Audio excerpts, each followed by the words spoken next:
କୁକୁଡ଼ାଖଣ୍ଡି ବଳକରେ ବିଶ୍ୱକର୍ମା ପୂଜା ପାଳିତ।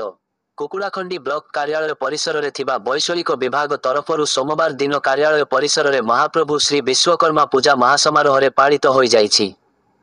ଏହି ଅବସରରେ ଗୋଷ୍ଠୀ ଉନ୍ନୟନ ଅଧିକାରୀ ଡାକ୍ତର ପଲ୍ଲବୀ ସ୍ୱାଇଁ, ସହକାରୀ ନିର୍ବାହୀ ଯନ୍ତ୍ରୀ ଅନୁରାଗ ରଥ, ବିଭାଗର ଯନ୍ତ୍ରୀ ଜଗନ୍ନାଥ ପ୍ରଧାନ, ମନୋରଞ୍ଜନ ପାଣିଗ୍ରାହୀ, ସଞ୍ଜୟ ସୁବୁଦ୍ଧି, ବିଭୂତି ଭୂଷଣ ପ୍ରଧାନ, ଇନ୍ଦିରା ପ୍ରିୟଦର୍ଶିନୀ ମହାକୁଡ଼, ପଦ୍ମିନୀ ବେହେରା ପ୍ରମୁଖ ଉପସ୍ଥିତ ରହି ପୁଷ୍ପାଞ୍ଜଳି ଅର୍ପଣ କରିଥିଲେ।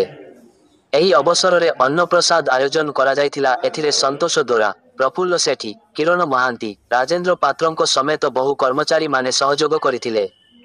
କୁକୁଡ଼ାଖଣ୍ଡି ରୂପୀ କୃଷ୍ଣମୂର୍ତ୍ତି ଅଙ୍କୁ report live Odisha news update.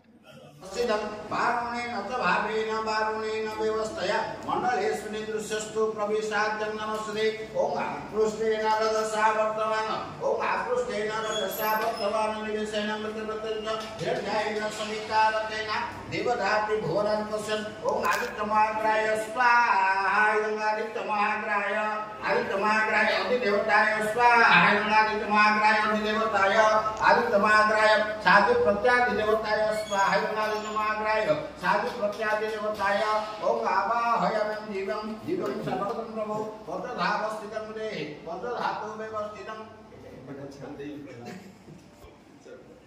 ओम इमां देवा